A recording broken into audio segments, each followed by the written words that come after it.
1 Tessalonicenses, capítulo 5, versículos 19 e 20, diz assim: Não extingais o espírito, não desprezeis as profecias.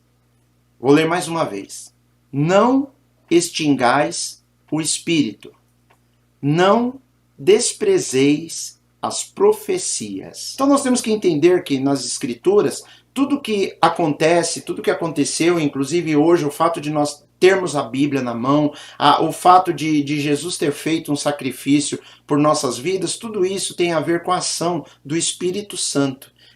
Na história da humanidade, né? Na realidade nós vemos que a Bíblia, ela nos revela que o Pai, ele se revela, o Deus Pai, ele se revela como três pessoas agindo de maneira tão sincronizada, de maneira tão uniforme, que ele é considerado uma única pessoa, mas uma única pessoa que se manifesta em três pessoas distintas, mas que apesar de serem distintas, elas são uma só. É assim que a Bíblia nos apresenta. Muitas pessoas tentam contestar essa representação de Deus nas Escrituras, onde nós temos o Deus Pai, o Deus Filho e o Deus Espírito Santo, onde essas três personalidades são uma só pessoa. É a forma como Deus se manifesta. A Bíblia diz que Deus ele criou o homem à sua imagem e à sua semelhança. E o homem também ele é um ser formado de três essências. Uma essência espiritual, uma essência que é chamada de alma e a sua essência visível e física, que é chamada de corpo. Talvez seja essa a semelhança. A Bíblia não diz exatamente que seja isso, mas fala que nós fomos feitos à imagem e semelhança de Deus. Onde Deus, como a Bíblia diz que Deus é amor, ele seria a alma, né? A parte espírito de Deus, que é a nossa parte espírito, é o Espírito Santo, e a parte física, onde Deus se manifesta como homem, é o Senhor Jesus. Então nós vemos o que nós chamamos de trindade, né? Ou uma triunidade, mas a trindade é onde Deus se manifesta através de três pessoas diferentes, que são distintas na sua essência, mas elas agem como uma única só pessoa, é uma pessoa só, é Deus. Deus ele é algo que não temos como explicar, não temos como racionalizar, não tem como ser explicado, isso só tem como ser entendido pela fé. Nós olhamos para as Escrituras e aceitamos e entendemos a revelação que a Bíblia nos dá quando Jesus diz que eu e o Pai somos um. A Bíblia nos ensina a batizarmos os homens em nome do Pai, do Filho e do Espírito Santo, em nome de Deus. Então Deus, ele é o Pai, ele é o Filho e ele é o Espírito. É uma unidade que se manifesta em três personalidades diferentes, mas que as três personalidades agem, pensam e são da mesma forma. Só a essência de cada uma se manifesta diferente. Eu não vou tentar explicar o inexplicável, que nós só vamos conseguir compreender o dia que nós estivermos na presença de Deus. Mas a Bíblia nos apresenta o Espírito Santo também como aquilo que Deus faz, né? Deus ele se apresenta a nós. Na realidade, Deus ele agiu durante toda a Escritura sobre a vida dos homens, ele se apresentou aos homens, ele falou com os homens. Em alguns momentos, nós vemos a Bíblia nos apresentando o Filho na pessoa do Messias, do Cristo, do anjo do Senhor, que aparece algumas vezes no Antigo Testamento, mas ele veio como homem ali nos Evangelhos, ele viveu como homem, e Jesus, antes de ir embora, ele fala: eu vou, mas vos enviarei outro Consolador, o Espírito Santo. Ele vem para habitar na igreja, naquelas pessoas que amam a Deus e que entregaram a sua vida para Deus. Por que eu estou dizendo tudo isso? Porque é o Espírito Santo que traz a revelação da palavra. A própria Escritura nos diz que o que os homens escreveram, muitas pessoas falam: mas a Bíblia foi escrita por homens. E é verdade. Às vezes nós tentamos combater esse argumento. Não, ela foi escrita por homens, mas a própria Bíblia diz que foram homens inspirados pelo Espírito de Deus. Eles foram inspirados pelo Espírito Santo. Então o Espírito Santo colocou no coração desses homens sentimentos, colocou na mente desses homens pensamentos, que quando eles escreveram essas coisas foram diretamente inspiradas por Deus. Inclusive lá no Antigo Testamento, é como se Moisés tivesse escrito muita coisa por um ditado direto do Senhor. Isso quando o próprio Senhor não escreveu nas tábuas de pedra, que a Bíblia diz que foi com o próprio dedo de Deus ali que ele escreveu os mandamentos nas tábuas de pedra. Mas a Bíblia nos mostra que homens foram inspirados por Deus para escrever o que escreveram. Eu não acredito que tenha sido como se fosse uma psicografia, né, onde o homem ele se anula a si mesmo e Deus ele entra como um controlador pleno ali da mente do homem e faz ele escrever do jeito que Deus quer. Não, eu entendo que Deus ele foi inspirando a vida de homens e essa inspiração, essa presença de Deus foi trazendo sabedoria. E quando os homens decidiram escrever dentro do conhecimento deles, da forma que eles escreviam, com o entendimento que eles tinham, ali as palavras que saíam do coração daqueles homens, que eram escritas, eram registradas, elas eram movidas pelo Espírito do Senhor. Eu creio que o Espírito Santo não permitiu que eles escrevessem nada do que Deus quisesse que nós soubéssemos. E o Espírito Santo, eu tenho certeza que ele conseguiu inspirar tudo o que Deus queria falar para nós. Então a Bíblia é uma revelação de Deus para nós, mas que veio por homens que escreveram, como a própria Bíblia diz, inspirados pelo Espírito Santo. O Espírito de Deus tem um papel muito importante em tudo o que Deus faz, porque ele também é Deus. Na realidade, o Deus Pai, o Deus Filho, o Deus Espírito Santo, eles são uma mesma pessoa, eles têm a mesma importância em todas as áreas e a obra ela só é completa com a ação dos três simultaneamente, né? Então quem faz a obra de Deus, nós vamos ver que é o Espírito Santo. Jesus ele foi gerado através da virtude do Espírito Santo. Todas as coisas foram criadas nos céus e na terra através de Jesus. Nós vemos isso no livro de João, que no princípio era o verbo estava com Deus, mas nós vamos ver em outros lugares que diz que tudo que foi feito se fez porque o Espírito Santo agia através dessas coisas. Nós vamos ver, por exemplo, que na criação, lá em Gênesis, no princípio, fala que naquele primeiro momento que Deus estava começando a criar a terra, num determinado ponto ali da criação, a terra ainda era sem forma e vazia. Mas a Bíblia diz que o Espírito de Deus, ele pairava sobre a face das águas. Então o Espírito Santo sempre existiu, ele sempre esteve, porque ele sempre foi Deus, ele sempre esteve no princípio. Quando Deus, ele decide fazer o homem à sua imagem e semelhança, ele usa uma palavra, uma palavra tipo no reflexivo, né, como se fosse, eu não sei se eu posso dizer dessa forma, mas de uma forma que ele fala no plural: façamos o homem conforme a nossa imagem e a nossa semelhança. Deus ele se expressa dessa forma, você pode conferir lá em Gênesis. Então provavelmente ali naquele momento, Deus falando com o Espírito, com o Filho, o Pai, o Filho e o Espírito combinando: façamos o homem conforme a nossa imagem, conforme a nossa semelhança, conforme nós somos. Deus ali ele já planejou, então o Espírito Santo sempre esteve lá. Algumas pessoas erroneamente acreditam que a ação do Espírito Santo ela começa a existir a partir do momento em que Jesus sobe aos céus, depois que ele ressuscita e ele sobe aos céus, e aí ele envia o Espírito Santo. Ali o Espírito Santo ele foi enviado sobre a vida da humanidade de uma forma diferenciada, mas ele sempre esteve lá, ele estava lá no princípio. Nós vemos, por exemplo, quando Deus se refere à maldade do ser humano e quando ele decide enviar o dilúvio sobre toda a terra, ele fala: o meu Espírito não vai mais contender com o homem. Deus está falando assim: o meu Espírito não vai mais ficar debatendo, se impondo ao homem. E ele decide mandar o dilúvio sobre a terra. E ele fala isso para Noé. Ele fala ali dentro daquele contexto, ele fala que o Espírito dele não vai mais ficar ali insistindo para que o homem seja correto. Então o Espírito Santo, ele sempre agiu, ele sempre esteve na história, mas em cada momento diferente, em cada dispensação que nós vemos a Bíblia nos revelando, o Espírito Santo tem um papel específico naquele momento, assim como o Pai e assim como o Filho. E é interessante que nós lemos aqui no começo, né? Paulo dizendo aos Tessalonicenses, e indiretamente e diretamente o Espírito Santo dizendo para nós não extinguirmos o Espírito, não extingais. Essa palavra extingar é uma mesma palavra utilizada no sentido de apagar um fogo, né? Vocês já devem ter visto aquele equipamento de segurança que é chamado de extintor de incêndio. Ele extingue, ele acaba com o fogo, ele apaga o fogo. E a questão de apagar o fogo, daqui a pouco eu quero falar um pouquinho sobre o fogo, ela tem uma conotação exatamente com que essa palavra que quer dizer extinguir. O fogo, ele não pode ser cancelado de uma forma direta, se de uma forma indireta nós não suprimirmos aquilo que alimenta o fogo. O objetivo de apagar um fogo não é ir direto no fogo, porque a forma como o fogo acontece, a forma como funciona a reação química do fogo, a combustão, para o fogo ser apagado, ele tem que ser extinguido. Eu não anulo o fogo em si, eu acabo com aquilo que alimenta o fogo. É uma forma indireta. A forma de acabarmos com o poder do fogo é tirar aquilo que faz com que o fogo venha existir. E é interessante a Bíblia fazer essa conotação, falar para nós, não extingais o Espírito, não extingais o Espírito, se referindo ao Espírito Santo.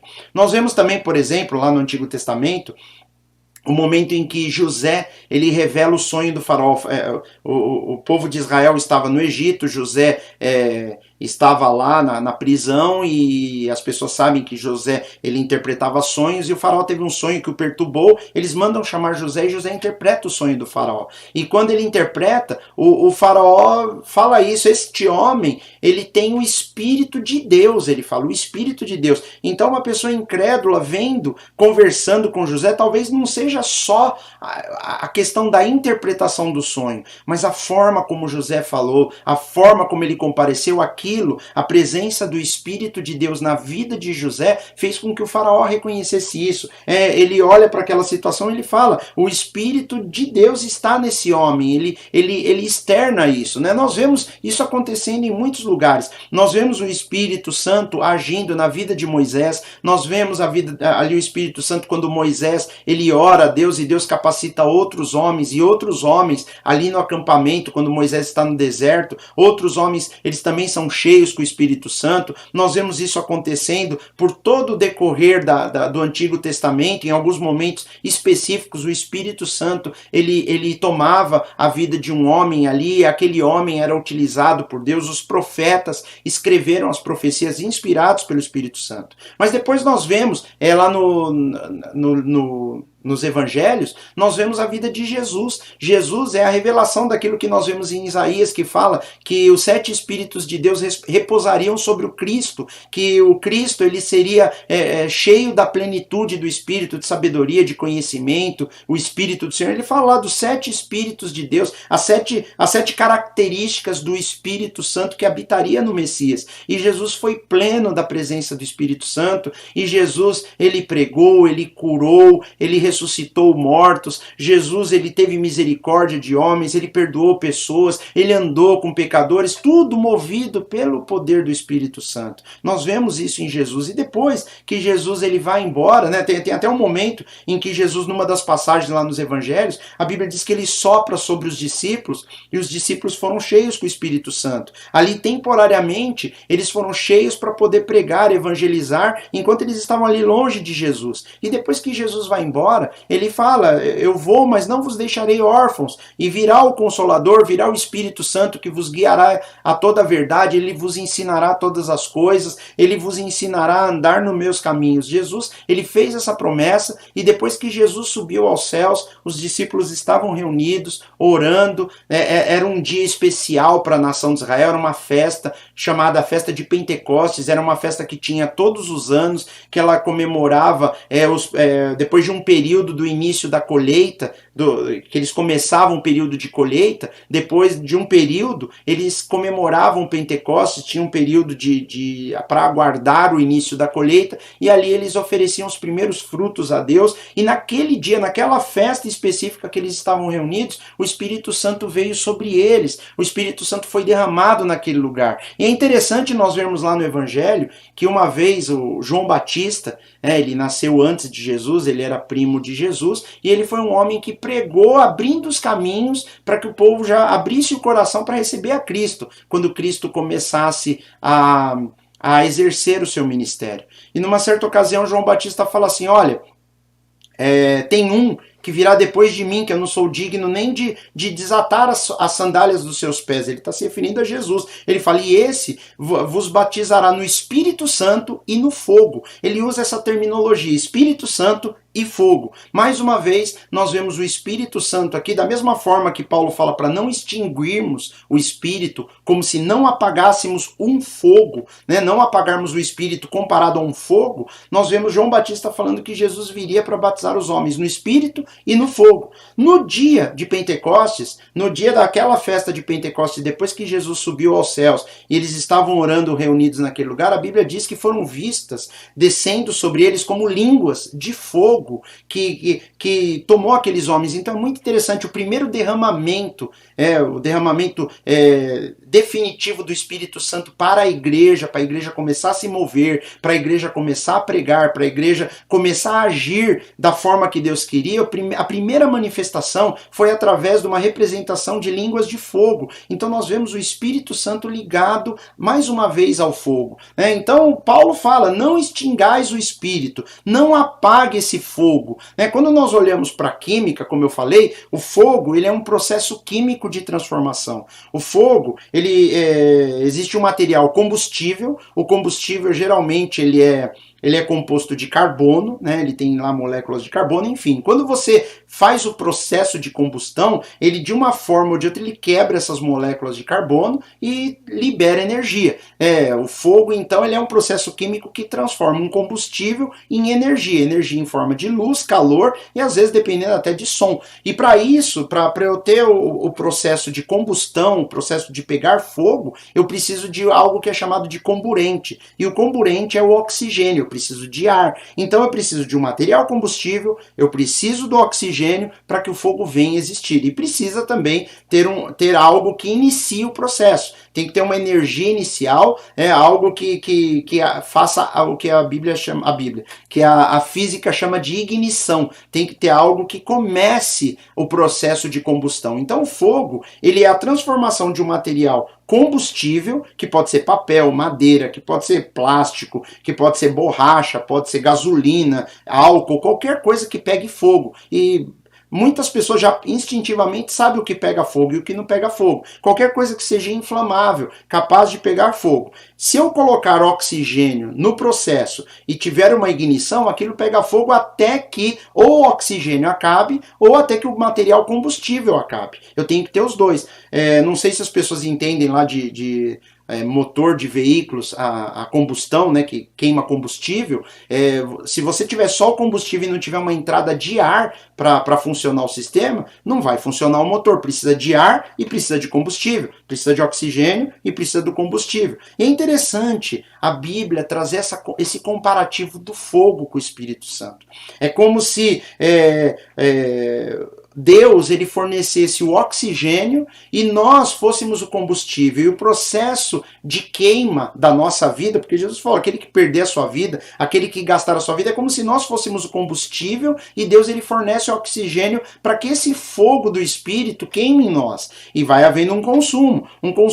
Talvez esse consumo não seja um consumo que consuma a nossa vida pelo queimar diretamente. Porque nós vemos, por exemplo, lá no Antigo Testamento, quando Deus aparece para Moisés lá no Monte Sinai, ele aparece no meio de uma sarça. Uma sarça era um arbusto seco, mas ali Moisés vê um fogo queimando e a sarça não se consumia. Mas a sarça, na essência, ela é um comburente, ela é um combustível e tem ar ao redor, o fogo pega, mas não consumia a sarça. Talvez Deus ele faz da sua igreja como uma sarça ardente, onde o Espírito de Deus queima e não consuma a sarça. Mas eu sei que eu estou divagando aí na ideia, mas nós temos que olhar para essas coisas, porque Deus, quando ele faz um comparativo, ele quer realmente que nós venhamos a pensar nessas coisas. O fogo é uma reação em cadeia que ela só acaba quando acaba ou o comburente, que é o oxigênio, ou o combustível, que é o material que está pegando fogo. Se acabar um dos dois lá no fogão, quando você acende o fogo lá do fogão para fazer um alimento, quando você fecha você fecha a boca, na realidade você está cortando o gás. O gás é o combustível. Acabou o gás, acaba o fogo apaga na hora. para você ligar o fogo de novo, você tem que abrir o gás, tem que ter lá uma faísca, um fósforo, você inicia um processo de queima e o combustível fica pegando fogo. Ou uma outra forma também de acabar com o fogo é abafar o fogo. O que seria abafar? Eu não fornecer mais oxigênio, tirar o ar do fogo. Por isso que muitas pessoas, por exemplo, quando estão acendendo uma churrasqueira, uma forma de você aumentar a brasa, aumentar o poder do fogo é abanar. Você manda mais ar. Parece meio contraditório. Eu sopro, lógico que não com uma força muito grande a ponto de apagar o fogo, né? Mas eu sopro, eu mando mais ar e tendo mais oxigênio, o fogo aumenta. São duas formas de aumentar, pondo mais combustível e pondo mais oxigênio. Duas formas de apagar, tirando o combustível e tirando o oxigênio. O que Paulo está falando? Não permita que o fogo do Espírito seja apagado em vocês. Paulo está preocupado com isso, que de alguma forma ou falte o oxigênio ou falte o combustível. De alguma forma, Deus ele tem lá a provisão espiritual para nós é ilimitada. Quanto mais nós buscarmos, mais nós temos. Então, eu creio que a questão de apagar o fogo do Espírito não tem nada a ver com Deus. Porque senão Paulo não ia dizer para nós, não extingais o Espírito. Porque Paulo lhe usa essa palavra dizendo, vocês têm responsabilidade. Nós temos a responsabilidade de manter esse fogo aceso ou não, de manter o Espírito ativo nas nossas vidas ou não. Senão não teria sentido ele falar para nós. Porque ele poderia, em algum lugar da palavra, dizer que Deus que dá o Espírito e tira quando ele quer, da forma que ele quer. Não, Paulo está dizendo para a igreja, não extingais o Espírito. Por quê? Porque Deus vai sempre prover o comburente e Deus, se precisar, nós mesmos somos o combustível. Então, se nós colocamos o combustível, a nossa vida à disposição de Deus, o oxigênio ele vai fornecer, o Espírito Santo vai queimar em nós. Paulo está falando, somos nós que temos o poder de impedir a ação do Espírito Santo, de apagar esse fogo em nós. É interessante nós olharmos quando Deus ele ensinou para Moisés, ele deu as instruções de construir o tabernáculo no deserto, que era aquela tenda que eles montavam e eles transportavam por onde eles iam, e aquilo era uma forma de Deus estar constantemente com os discípulos, com os discípulos não, mas com o seu povo ali, com Moisés, era a forma como ele se manifestava. Ele ensinou que eles acendessem o fogo do altar do sacrifício, e aquele fogo Deus diz que jamais deveria ser apagado. E aquele fogo do altar do sacrifício também, quando foi construído o templo, lá quando Salomão construiu o templo, da mesma forma, a Bíblia diz que desceu fogo do céu, quer dizer, o primeiro fogo, quem acende é Deus. Deus derramou o fogo lá sobre a igreja no dia de Pentecostes. O Espírito Santo veio como fogo. Agora é responsabilidade da igreja manter esse fogo aceso. Assim como Moisés tinha que manter o fogo do tabernáculo aceso, não poderia deixar se apagar, assim como os sacerdotes tinham a responsabilidade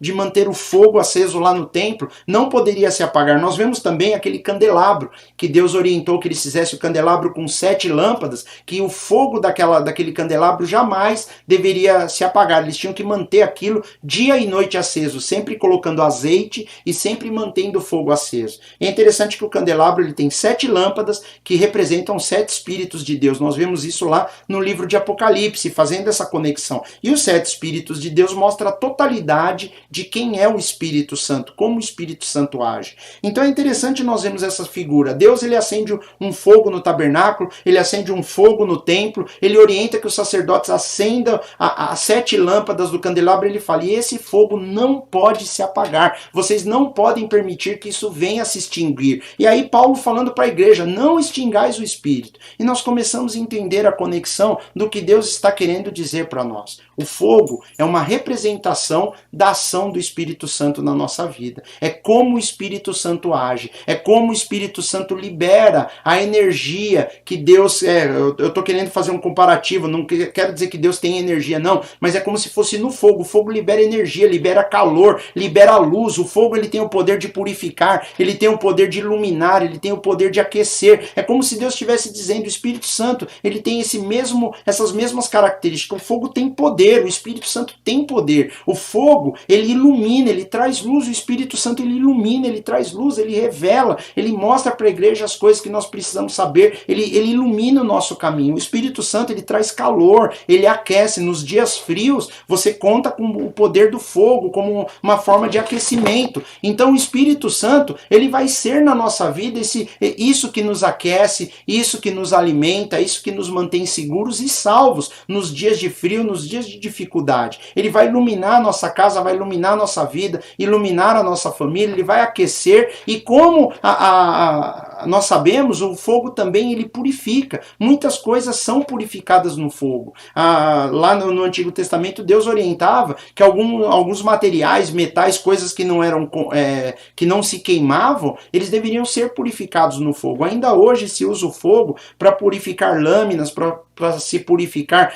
instrumentos instrumentos médicos, instrumentos cirúrgicos. Algumas coisas elas têm que ser purificadas no fogo. Por isso que Deus ele usa esse comparativo. O Espírito Santo é comparado ao fogo. Um fogo que purifica, um fogo que aquece, um fogo que cura, que transforma a vida das pessoas. Ele é uma reação constante, que enquanto nós mantivermos isso funcionando, enquanto nós provermos e buscarmos a presença de Deus na nossa vida como comburente, como oxigênio que mantém o fogo aceso. Enquanto nós disponibilizarmos o combustível, esse fogo não se apaga. Mas basta faltar um ou outro, essas coisas começam a apagar. O que Paulo está dizendo é que nós temos que ter esse cuidado de manter esse fogo aceso, de fazer essas coisas ruins do dia a dia não sufocarem. Como que eu posso sufocar o Espírito Santo?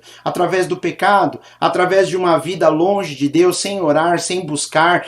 Quando eu deixo de obedecer a palavra, eu sei o que precisa ser feito e eu começo a negligenciar a minha vida espiritual, eu começo a deixar de buscar a Deus, deixar de querer ler a palavra. Aos poucos é como se eu estivesse abafando, é como se eu estivesse extinguindo o Espírito Santo. Eu impeço a ação dele, às vezes por omissão, eu impeço a ação do Espírito Santo, às vezes por ficar parado, às vezes de não fazer o que Deus quer que eu faça, às vezes de não ir pelo caminho que Deus quer que eu vá, ou às vezes por eu ir por um caminho que Deus não quer que eu vá, ou por fazer algo que Deus não quer que eu faça. Então isso é muito sério. Paulo está dizendo para nós como igreja, não extingais o Espírito, é responsabilidade nossa. Se eu me sinto fraco, se eu me sinto sem esperança, alguma coisa está acontecendo. Pode ser de ordem física, pode ser de ordem emocional, sim. Mas, queridos, é uma responsabilidade nossa, ainda que nós estejamos passando por problemas, ainda que nós estejamos nos sentindo incompetentes, impotentes, fracos de alguma forma, ou nós estamos passando por situações difíceis, é responsabilidade nossa manter o fogo do Espírito aceso. Esse fogo do Espírito, a presença do Espírito Santo, não é um sinônimo que as coisas sempre estarão dando certo, que sempre nós estaremos felizes, que sempre as coisas vão do jeito que nós queremos. Não. A presença do Espírito Santo na nossa vida, o fogo do Espírito em nossa vida, ele garante que apesar dos problemas, apesar das dificuldades, apesar daquilo que nós enfrentamos, Deus é real. Ele continua na nossa vida, aquele fogo arde dentro do nosso coração, e ainda que estejamos visivelmente abatidos, tristes, nós não estamos vencidos, nós não estamos derrotados, nós podemos estar muitas vezes fracos, mas nós continuamos crendo que existe um Deus que cuida de nós, nós podemos estar às vezes sem esperança diante de uma situação, mas a palavra de Deus, nós continuamos crendo que a palavra tem promessas para a nossa vida, que Deus, ele não mudou a sua forma de agir e que ele continua cuidando daqueles que confiam nele. A presença do Espírito Santo, o fogo do Espírito, ele precisa arder em nosso coração. Aconteça o que acontecer, não importa as circunstâncias, não importa como nós nos sentimos, nós temos sempre que lembrar que a presença de Deus é real. Então eu tenho que buscar Deus o tempo todo para que ele me forneça o oxigênio, para que ele me forneça o combustível para manter esse fogo aceso. E eu tenho que me colocar à disposição como um combustível. Eu tenho que colocar minha vida nas mãos do Senhor para que isso venha continuar queimando. E é interessante que a Bíblia e o próprio apóstolo Paulo aqui, ele não fala que eu tenho poder sobre o fogo na vida do meu irmão. Não, ele fala é o meu fogo. Na realidade, o Espírito Santo foi derramado sobre toda a igreja. E cada pessoa que se apresenta a Jesus, ele entra nesse fogo. Mas, individualmente, eu tenho responsabilidade por aquele fogo que vai arder na minha vida. A presença do Espírito Santo na minha vida é algo individual. Apesar de Deus ele habitar em toda a igreja, em cada filho de Deus individualmente, é responsabilidade minha de manter esse fogo aceso na minha vida. Muitas vezes eu não vou estar sorrindo, muitas vezes as coisas não vão estar todas 100%, muitas vezes eu não vou estar nos melhores dos meus dias, mas o fogo do Espírito Santo jamais pode se apagar em nós. Aconteça o que acontecer, nós temos que orar todos os dias: Senhor, não permita que o fogo do Espírito apague em nós. Não permita que nós venhamos extinguir o Espírito Santo, porque é uma responsabilidade nossa, né? Por exemplo, aqui em Efésios, capítulo 4, versículo 30, olha o que Paulo diz aqui para a igreja. E não entristeçais o Espírito Santo de Deus, no qual estáis selados para o dia da redenção. Ele fala: não entristeça o Espírito Santo de Deus. Nós podemos entristecer. Eu posso fazer coisas que o Espírito venha a se entristecer. É ele que me sela para o dia da redenção. É o Espírito Santo que me prepara para o meu encontro com Jesus. Ele está falando: não entristeça. Existe uma responsabilidade individual. Eu e você temos a responsabilidade de manter o Espírito Santo em nossas vidas, que nós temos que ser uma casa agradável para que Deus venha morar. Nós temos que fazer com que o Espírito Santo se sinta feliz de estar na nossa vida. Eu posso dizer isso, que ele quer estar feliz? Sim, porque se Paulo diz para eu não entristecê-lo, eu tenho o poder de entristecer o Espírito de Deus. Quando ele convive comigo, dentro de mim, e eu não faço as coisas que eu deveria fazer, com certeza o Espírito se entristece. E Paulo fala: não extingais o Espírito, não apague esse fogo, não entristeça a Deus. É interessante, Paulo ele fala aqui para nós em Efésios capítulo 5, versículo 8, ele fala: porque em outro tempo, antes de ter esse Espírito, antes de conhecer ao Senhor, erais trevas, nós vivíamos numa escuridão espiritual, mas ele fala: mas agora vocês são luz no Senhor. Uma das coisas que o fogo traz é luz. Vocês têm fogo, agora vocês são luz no Senhor, então andai como filhos da luz. Paulo está falando: uma vez que você é luz, você tem que andar como luz. Nós não podemos mais andar em trevas. Eu sei que é difícil vivermos uma vida espiritual, vivermos em santidade em um mundo caído, em um mundo desviado da vontade de Deus, em um mundo que não ama a Deus. É difícil nós nos mantermos íntegros, é difícil nós sustentarmos as nossas convicções quando tudo ao nosso redor aponta para outra direção. Mas nós temos que lutar, queridos. É algo que a Bíblia diz, é como se nós tivéssemos a responsabilidade de manter essa chama. É responsabilidade nossa.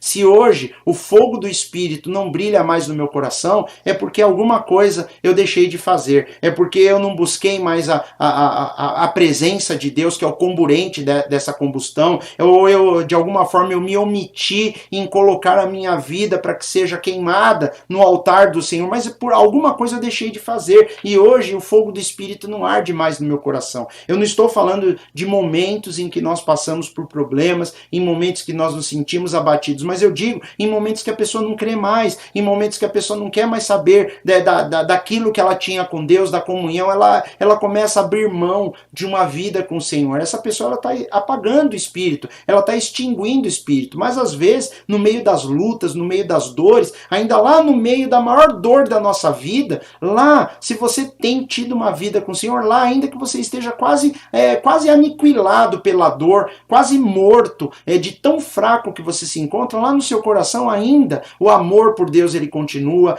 a convicção de que a palavra de Deus é verdadeira, isso tem que continuar. É esse o fogo do Espírito, aquilo que nos mantém de pé, aquilo que nos aquece em tempos de frio, aquilo que purifica a nossa vida.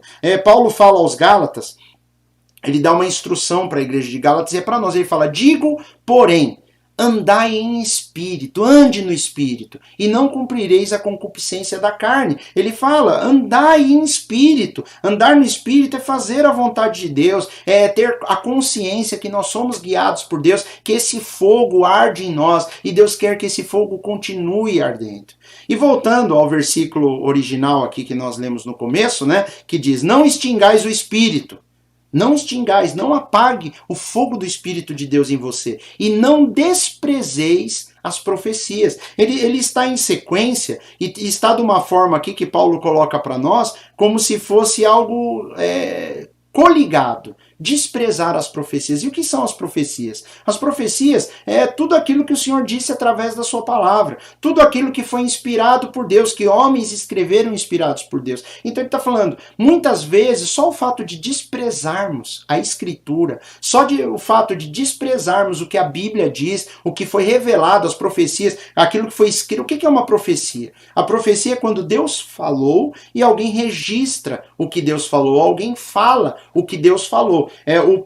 os profetas. O que é um profeta na Bíblia? O profeta é um porta-voz de Deus. Deus fala com a pessoa e a pessoa vai e fala o que Deus disse. A profecia não é algo que a pessoa tem vontade que aconteça e ela, pela fé dela, ela diz que aquilo vai acontecer, porque ela tem fé. Não, isso é uma profissão de fé. Ela fala, eu creio em Deus, eu creio que se nós formos por esse caminho, Deus vai nos abençoar. Isso é uma profissão de fé, mas a profecia é assim disse o Senhor. É escrever, né, o que os profetas fizeram, é colocar no papel aquilo que Deus diz. Às vezes Deus, na sua forma sobrenatural de agir, às vezes ele usa pessoas com dons de profecia, às vezes ele levanta no meio da igreja pessoas que realmente, elas agem como profetas, que Deus fala com elas e elas falam, às vezes, e tem muita gente também, tem muito picareta no meio desse mundão aí, que fala em nome de Deus e na realidade, e o próprio Deus diz isso, a própria palavra diz que pessoas se levantariam dizendo assim diz o Senhor, quando o Senhor não disse nada. Nós não sabemos, nós temos que pôr à prova aquele que traz uma palavra de Deus, nós temos que olhar para a vida das pessoas. Mas Paulo está dizendo, não desprezeis as profecias. Por quê?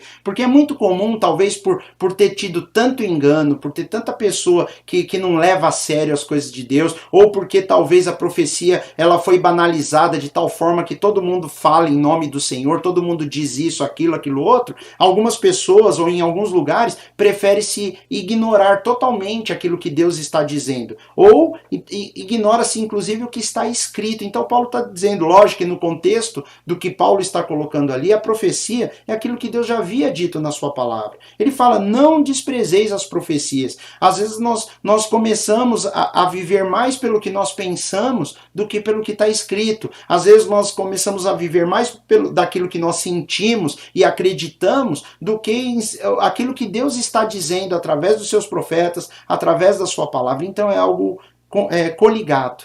Desprezar a profecia, apagar o espírito. Paulo está falando, não faça nenhuma coisa nem outra. Mantenha-se fiel àquilo que Deus disse, à sua palavra. Estude a palavra de Deus, ore, busque a presença de Deus na sua vida para que essa chama jamais se apague. É interessante, Jesus, numa das passagens, ele cita Isaías, ele fala, isso bem profetizou o profeta Isaías a respeito de vocês, que têm ouvidos, mas não ouvem, têm olhos, mas não vê. E Jesus fala, isso veio para que se cumprisse a profecia pela boca do profeta Isaías. O próprio Senhor Jesus testifica, ele fala, bem profetizou o profeta Daniel, quando disse lá da vinda do anticristo, da tribulação, ele fala, o profeta Daniel profetizou as coisas que Deus disse, que Deus revelou na sua palavra, era para que elas fossem cumpridas e trouxessem vida para nós. Então Paulo está falando, queridos, nós como igreja, nós temos que fazer de tudo para não permitirmos que esse fogo venha se extinguir. Ele fala, não extingais o Espírito em vocês, individualmente, em cada um de nós,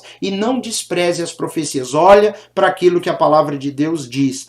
Olha só que interessante o que eu separei aqui do livro de 2 Pedro. 2 Pedro, capítulo 1, versículos 19 a 21 diz assim, olha só. E temos muito firme a palavra dos profetas. Temos muito firme. Então há uma firmeza na palavra dos profetas. Como é que Pedro se refere à palavra dos profetas? Aquilo que está escrito nas Escrituras, na Bíblia. A qual fazei bens em estar atentos. Então, se nós estivermos atentos à palavra dos profetas, quer dizer, ao que está escrito na Bíblia, aquilo que Deus revelou para nós, nós fazemos bem em estar atentos. Temos muito firme essa palavra, a Escritura, a Bíblia, como há uma luz que alumia em lugar escuro. E naquela época, a luz não era elétrica, a luz era fogo. Era fogo. Em todo lugar, ou era uma candeia, ou era uma tocha. Ele está falando como uma luz que alumia em lugar escuro. Ele está fazendo um paralelo da luz do fogo com a revelação da Escritura.